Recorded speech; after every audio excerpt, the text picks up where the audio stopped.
Hello and welcome friends, welcome to the Jack study circle. जैसा कि हम लोग आईसीएसई बोर्ड के कुछ मेन टॉपिक्स देख रहे थे, हमने सेकंड टॉपिक स्टार्ट किया था कंपाउंड इंटरेस्ट वाला, और इसमें आज हम उसका सेकंड वीडियो देख रहे हैं। फर्स्ट वीडियो में हमने देखा था फर्स्ट एक्सरसाइज और सेकंड एक्सरसाइज का एक क्वेश्चन हमने टच किया था। मेन ये एक्सरसाइज के अंदर कंपाउंड इंटरेस्ट निकालना है हमें without using the formula. Compound interest का फॉर्मूला होता है बट उसका यूज करे बिना हमें ये क्वेश्चन सॉल्व करने हैं। तो आज हम लोग सेकंड एक्सरसाइज लेते हैं, 2B एक्सरसाइज। बहुत ही सिंपल है, सिर्फ कैलकुलेशंस का गेम है। अगर आप कैलकुलेशंस अच्छे से कर पाएंगे तो ये बहुत ही इजी लेसन होगा। तो 2B एक्सरसाइज स्टार्ट करते हैं। तो जैसा कि हमारा ट्रेडिशन रहा है जैक स्टडी सर्कल का कि हमेशा हम लोग स्टार्ट कहां से लेते हैं, from the toughest to the easiest. तो टफ क्वेश्चन से स्टार्ट करते हैं, मतलब लास्ट वाले क्वेश्चन से स्टार्ट करते हैं जो सो कॉल्ड टफ क्वेश्चंस होते हैं। तो 10th हमने उस दिन देखा था, 10th 9th क्वेश्चन। तो अब हम लोग देखने जा रहे हैं 7th क्वेश्चन। एक मैन्युफैक्चरर है, एस्टिमेटेड मशीन डेप्रिशिएट्स बाय 15%। ये डेप्रिशिएट्स का मतलब क्या होता है? जिसकी कीमत कम हो जाती है। जैसे आज आपने एक मोबाइल खरीदा, मान लीजिए 50,000 का आपका मोबाइल है। अब 10 दिन बाद भी उसको बेचने जाएंगे तो उसकी वैल्यू 50,000 नहीं मिलेगी, आपको उसकी वैल्यू डाउन मिलेगी। 10,000 मान लीजिए आपकी कम हो रही, मतलब डेप्रिशिएट हो रही है, वैल्यू कम हो रही है। तो जो चीज जैसे जैसे पुरानी होती जाती है वैसे डेप्रिशिएट होती है। 15% के हिसाब से डेप्रिशिएट हो रही है।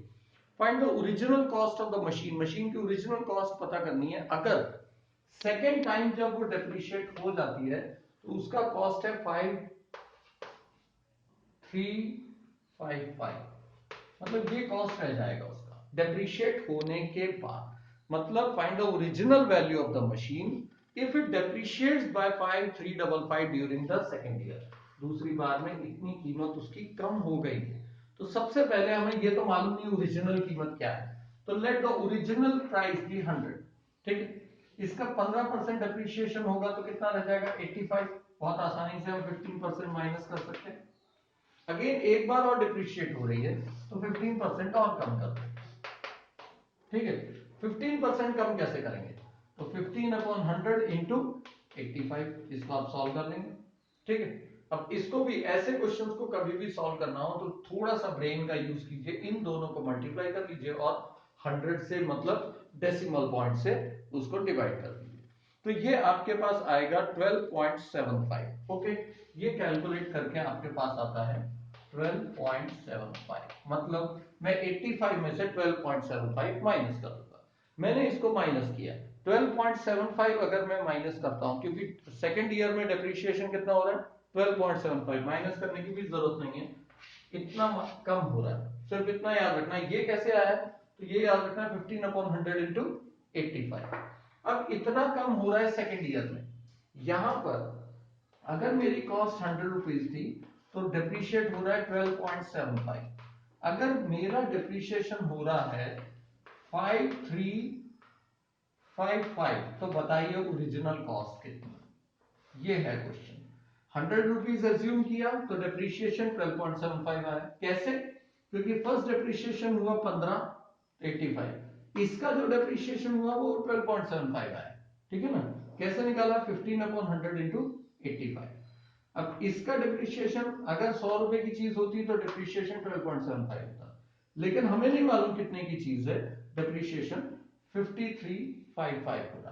कैसे करेंगे? अब ये आपको मालूम है, cross multiply x into 12.75 is equal to 100 into 5355। अब इसका कैलकुलेशन तो छोटे बच्चे भी कर सकते हैं, जो कि आप आसानी से कर लेंगे। 5355 डिवाइड बाय 12.75। ओके, इसको आप सॉल्व करें और आंसर। अच्छा, इस टाइप के कभी भी क्वेश्चंस आते हैं जिसमें नीचे डेसिमल पॉइंट हो और आपको डिवीजन करना हो, पहले से ही देखने में ही भयंकर लग रहा है। एक हिंट ले लीजिए इसकी, 5355 जहां भी डेसिमल पॉइंट हो वो डेसिमल पॉइंट हटा दो, हम इसको बना देंगे 1275। और क्योंकि दो डेसिमल पॉइंट हटाए हमने तो ऊपर 100 लगा। अब इसको आराम से आप डिवाइड कीजिए, जो भी पॉइंट पॉइंट में कुछ तो भी आएगा उसको 100 से मल्टीप्लाई कर लीजिए। तो ये तरीके से हम लोग फाइंड करते हैं कोई भी चीज की वैल्यू। 100 एज्यूम कर लीजिए। 100 एज्यूम करने वाला बहुत ही सिंपल तरीका है, इसमें आपको कोई ज्यादा दिमाग लगाने की जरूरत नहीं पड़ेगी। ओके, एक क्वेश्चन और लेते हैं हम लोग इसी टाइप का।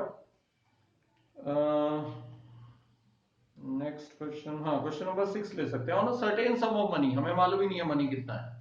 The difference between the compound interest payable half yearly and the simple interest for a year is 180। मतलब हमें गिवन है कंपाउंड इंटरेस्ट हमेशा ज्यादा होता है माइनस सिंपल इंटरेस्ट, दोनों का डिफरेंस हमें दिया हुआ है 180।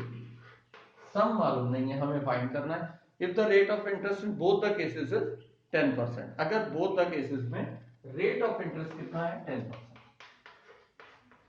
ठीक है, फिर से वही पुराना हमारा 100 रुपीज हम एज्यूम कर लेंगे। Let E is equal to 100।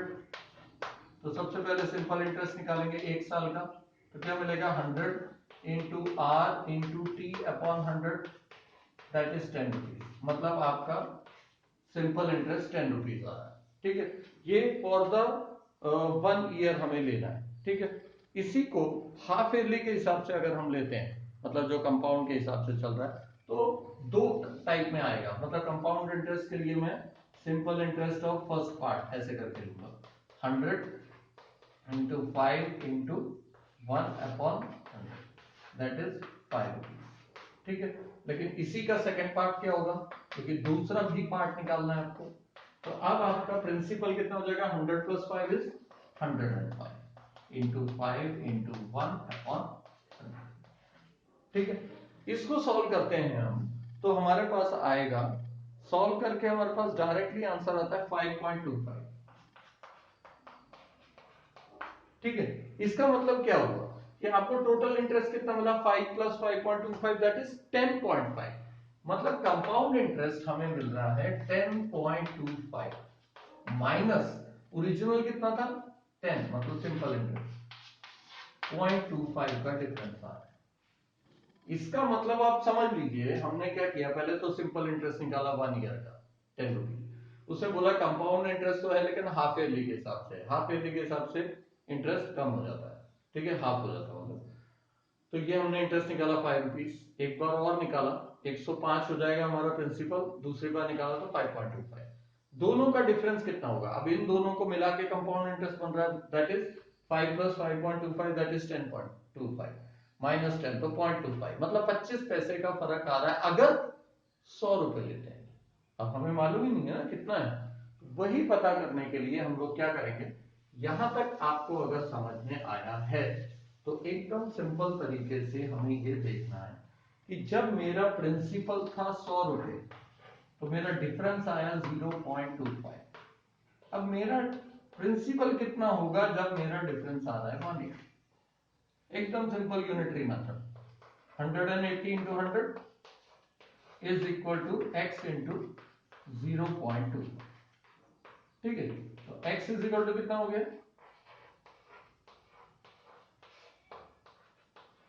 Just divide करो और आंसर आपके हाथ में।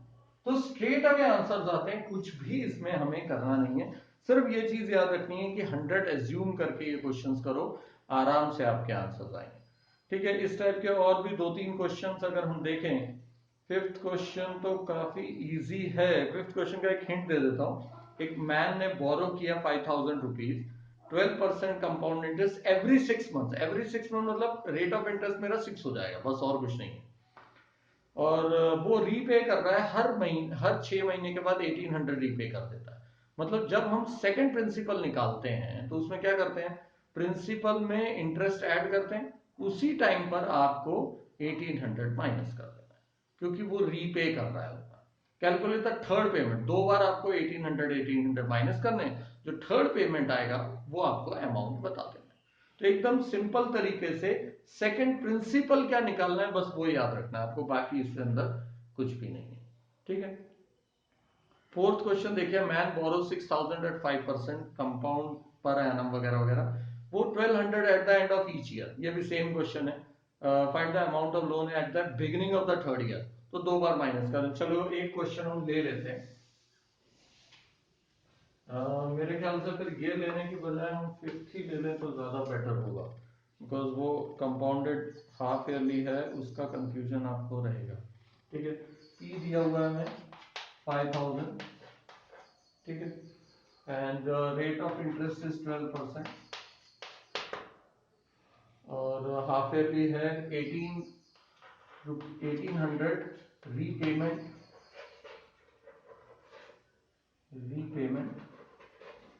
Okay in order to clear the following. ठीक है, अब मैं सबसे पहले पहला सिंपल इंटरेस्ट निकालने जा रहा हूं। P 5000 into R into T। अब T यहाँ पे याद रखिए 1/2 ले लूंगा, अगर ये 6 नहीं लिया है तो 1/2। ठीक है, मेरे पास बचेगा 30, दैट इज 300 रुपीज का इंटरेस्ट।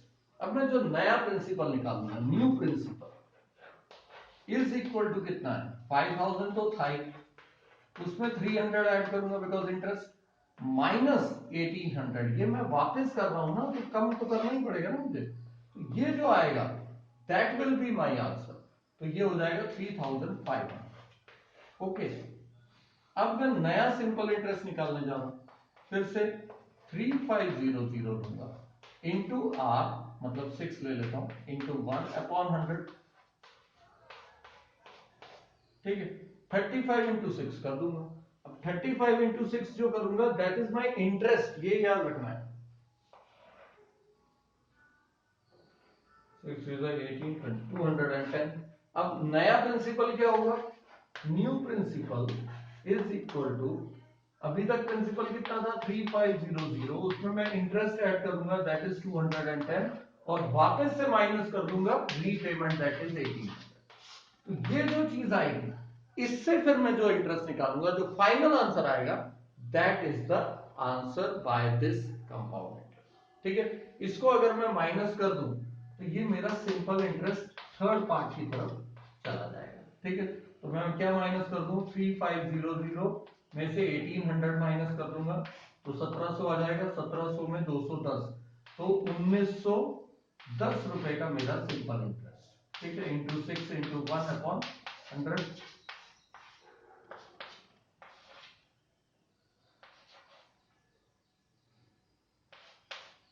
ठीक है, 114.6 ये मेरे को मिला। तो मेरे को पेमेंट कितना करना है, अब देखिए मेरे पास कितना था, फाइनल प्रिंसिपल कितना है, मतलब फाइनल प्रिंसिपल ये समझ लो 1910 था, उसमें 1146 ऐड कर, अब नहीं मैं माइनस करूंगा, ये जो आंसर आएगा that is your final answer. इस तरीके से आपको ये क्वेश्चंस करने हैं, बहुत ही सिंपल क्वेश्चंस हैं। सेकंड एक्सरसाइज आपको कंप्लीट करनी है पूरी तरह से, बहुत इजी एक्सरसाइज है। इसमें अगर और एक आध कोई क्वेश्चन मिलता है, जैसे क्वेश्चन नंबर 3 है, अच्छा क्वेश्चन है, a sum of money is lent at 8% per annum compound interest। ठीक है, if the interest for the second year exceeds for the first year by ₹96। यहाँ पे फिर से वही है, आपको प्रिंसिपल पता ही नहीं है लेकिन इंटरेस्ट का डिफरेंस मालूम है। अगेन सेम मेथड, एक ही घिसा पिटा हमारे पास मेथड है, वो है कि हम लोग एज्यूम कर लें कि हमारा प्रिंसिपल कितना है 100, और उसके बाद वही यूनिटरी मेथड। इसके हिंट दे देता हूं मैं आपको, अगर मैं 100 रुपए प्रिंसिपल एज्यूम कर लेता हूं, एज्यूम प्रिंसिपल, ठीक है, रेट हमें दिया हुआ है 8%, और टाइम वाइम तो कुछ दिया नहीं है।